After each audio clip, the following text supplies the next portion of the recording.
लेकिन आज के जो सूत्र हैं वो जिंदगी का फंक्शनल हिस्सा है। आप जानते हैं कि कोई भी सिद्धांत होता है उसका एक हाइपोथेसिस होता है और उसका एक फंक्शनल पार्ट होता है। तो आज से जो शुरू हो रहा है वो फंक्शनल पार्ट है। इस फंक्शनल पार्ट में सबसे पहला सूत्र बागभट्ट जी का। बागभट्ट जी के लिए उनके 7000 सूत्र सभी महत्व के हैं, सभी महत्व के। उन 7000 में से मैंने कुछ चुनकर निकाले हैं जो मुझे लगता है 2007 के हिसाब से बहुत महत्व के हैं। हो सकता है 3500 साल पहले कोई सूत्र बहुत महत्व के हों और अब 2007 में हमारी जीवन शैली के हिसाब से वो उतने महत्व के ना हो, क्योंकि बागभट्ट जी ने जिस जीवन शैली में रहते हुए वो सूत्र लिखे हैं वो ऋषि मुनियों की जीवन शैली है। आपकी जीवन शैली और ऋषि मुनियों की जीवन शैली में थोड़ा अंतर है। तो आपकी जीवन शैली के हिसाब से मैंने जो सूत्र निकाले और जिनको मैं महत्व का क्रम देता हूं उसमें सबसे पहला सूत्र, संस्कृत में वो कहते हैं कि पेट जिंदगी भर आपका अच्छा रहे, दुरुस्त रहे। इसका मतलब यह है कि आप जो कुछ भी खा रहे हैं उसका ठीक से आप पाचन करते रहे। वो कई बार ये लिखते हैं अपने सूत्रों में कि खाना महत्व का नहीं है, खाने को पचाना महत्व का है। आपने खाने को खाया ये इतना महत्व नहीं है, जिसको आपने खाया उसको पचाया ये ज्यादा महत्व का है। क्योंकि भोजन पचेगा तो रस बनेगा, उसी रस में से मांस, मज्जा, रक्त, मल, मूत्र, वीर्य, मेद ये सब बनेगा, अस्थियां बनेंगी और वही आपके शरीर के लिए आगे जीवन में काम आएंगी। तो खाया वो महत्व का, उससे भी ज्यादा महत्व का खाया हुआ पचाया। तो वो कहते हैं कि पेट हमेशा दुरुस्त रहे, माने पाचन क्रिया आपकी हमेशा अच्छे से चलती रहे। इसके लिए पहला सूत्र उन्होंने लिखा भोजनांते विषम वारी। ये पहला सूत्र मेरे हिसाब से, उनके हिसाब से नहीं, मेरे हिसाब से पहला सूत्र भोजनांते विषम वारी। इसका सीधा सा अर्थ है भोजन के अंत में पानी पीना विष पीने के बराबर है। सूत्र ये है भोजन अंते, भोजनांते। आप जानते हैं संस्कृत में मिला के कहने की परंपरा है।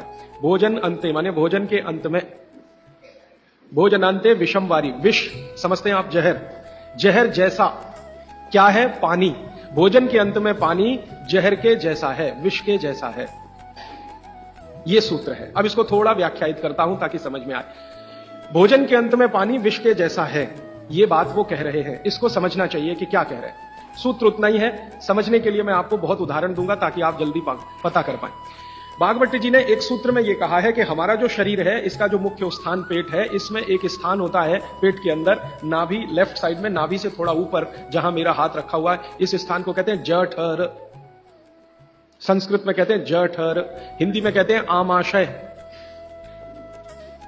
जठर, आमाशय, अंग्रेजी में चाहे तो एपिगैस्ट्रिकम।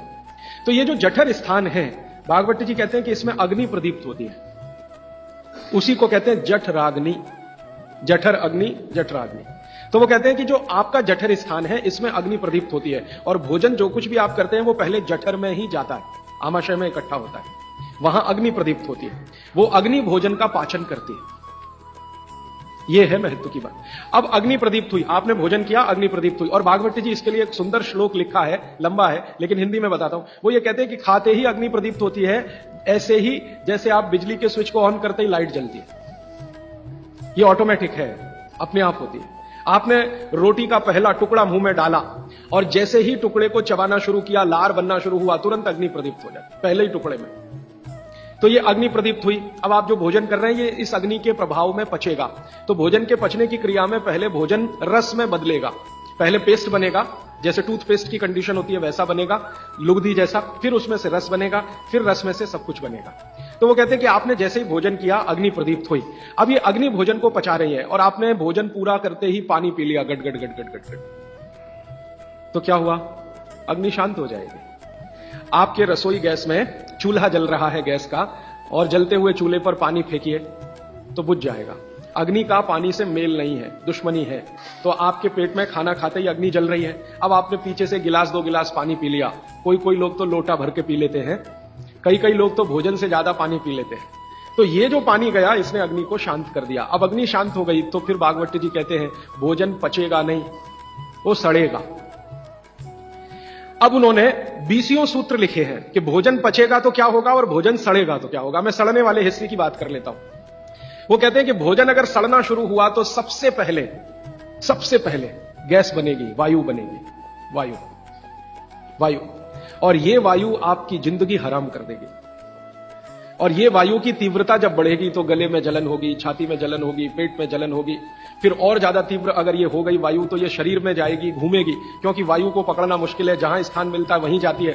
तो ये वायु पूरे शरीर में घूमेगी तो सिर घूमेगा, आपको चक्कर आएंगे, सिर में दर्द होगा, पीठ में भी दर्द हो सकता है, हृदय स्थान पर भयंकर दर्द हो सकता है। कई बार तो इतना दर्द होता है कि आपको लगेगा कि हार्ट अटैक आ गया, लेकिन वो वायु का दर्द है, हार्ट अटैक नहीं।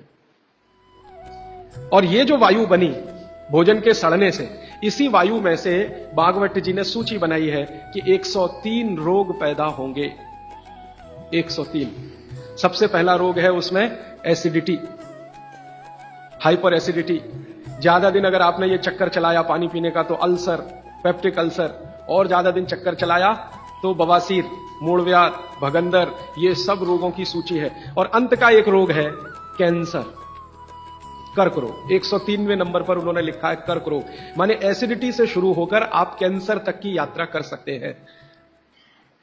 तो वो ये कह रहे हैं कि जिस काम से वायु पैदा हो और वो वायु आपके सड़े हुए भोजन में से निकले, और बाद में भागवती जी कहते हैं, वो भी बता देता हूं, वो दूर का सूत्र है लेकिन यहीं पे ले आता हूं उसको, कि आपका जो भोजन सड़ेगा, इसको ध्यान से सुनिएगा, तभी भोजन में से, भागवती जी के शब्द दूसरे हैं, मैं आज के शब्द इस्तेमाल कर रहा हूं, तभी कोलेस्ट्रॉल बनेगा। सड़े हुए भोजन का ही बाई प्रोडक्ट है कोलेस्ट्रॉल।